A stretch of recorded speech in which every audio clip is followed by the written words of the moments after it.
ಖಾತೆಗಾಗಿ ಕೈ ನಾಯಕರ ಕಾದಾಟ, ಹೈಕಮಾಂಡ್ಗೆ ತಲೆನೋವಾದ ಭಿನ್ನಮತ. ಸಚಿವ ಸಂಪುಟದಲ್ಲಿ ಅಸಮಾಧಾನದ ಕಿಚ್ಚು, ಹೈನಿಂದ ಡ್ಯಾಮೇಜ್ ಕಂಟ್ರೋಲ್. ಖಾತೆ ಹಂಚಿಕೆ ಕಾಂಗ್ರೆಸ್ ಸರ್ಕಾರಕ್ಕೆ ಮೊದಲ ದೊಡ್ಡ ಪರೀಕ್ಷೆ.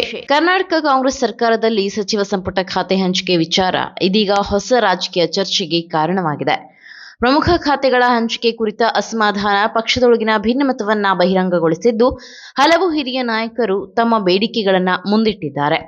ಬೆಂಗಳೂರು ರಾಜಕಾರಣದಲ್ಲಿ ಪ್ರಭಾವಿ ನಾಯಕರಾಗಿರುವ ರಾಮಲಿಂಗಾರೆಡ್ಡಿ ತಮಗೆ ಮಹತ್ವದ ಖಾತೆ ನೀಡಬೇಕು ಎಂದು ಪಟ್ಟು ಹಿಡಿದಿದ್ದಾರೆ ಎನ್ನಲಾಗುತ್ತಿದೆ. ಬೆಂಗಳೂರು ಅಭಿವೃದ್ಧಿ ಅಥವಾ ಸಾರಿಗೆ ಇಲಾಖೆಯಂತಹ ಪ್ರಮುಖ ಖಾತೆಗಳ ನಿರೀಕ್ಷೆಯಲ್ಲಿರುವ ಅವರು ಹಂಚಿಕೆ ಪ್ರಕ್ರಿಯೆ ಬಗ್ಗೆ ಅಸಮಾಧಾನ ವ್ಯಕ್ತಪಡಿಸಿದ್ದಾರೆ.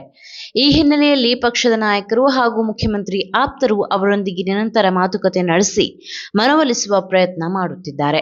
ಇನ್ನೊಂದೆಡೆ ಕೇಂದ್ರದ ಮಾಜಿ ಸಚಿವ ಹಾಗೂ ಹಿರಿಯ ನಾಯಕ ಕೆಎಚ್ ಮುನಿಯಪ್ಪ ಕೂಡ ತಮ್ಮ ಅನುಭವ ಮತ್ತು ಹಿರಿಯತೆಗೆ ತಕ್ಕಂತಹ ಪ್ರಭಾವಿ ಖಾತೆ ನೀಡಬೇಕು ಎಂಬ ನಿರೀಕ್ಷೆಯಲ್ಲಿದ್ದಾರೆ. ಅವರಿಗೆ ಕೃಷಿ ಅಥವಾ ಗ್ರಾಮೀಣಾಭಿವೃದ್ಧಿಯಂತಹ ಪ್ರಮುಖ ಇಲಾಖೆಯನ್ನು ನೀಡುವ ಕುರಿತು ತೆರೆಮರೆಯಲ್ಲಿ ಚರ್ಚೆಗಳು ನಡೆಯುತ್ತಿದೆ ಎಂಬ ಮಾಹಿತಿ ಲಭ್ಯವಾಗಿದೆ. ಅದೇ ರೀತಿ ದಿನೇಶ್ ಗುಂಡೂರಾವ್ ಅವರಿಗೆ ಸೂಕ್ತ ಸ್ಥಾನಮಾನ ಹಾಗೂ ಗೌರವಯುತ ಖಾತೆ ನೀಡಬೇಕು ಎಂದು ಅವರ ಬೆಂಬಲಿಗರು ಒತ್ತಾಯಿಸುತ್ತಿದ್ದಾರೆ. ಈ ಸಂಬಂಧ ಕೆಪಿಸಿಸಿ ಕಚೇರಿ ಎದುರು ಪ್ರತಿಭಟನೆಗಳು ನಡೆದಿದ್ದು, ಬೆಂಬಲಿಗರ ಅಸಮಾಧಾನವನ್ನ ತಣಿಸಲು ಪಕ್ಷದ ಹೈಕಮಾಂಡ್ ಮಟ್ಟದಲ್ಲಿಯೇ ಪ್ರಯತ್ನಗಳು ನಡೆಯುತ್ತಿದೆ.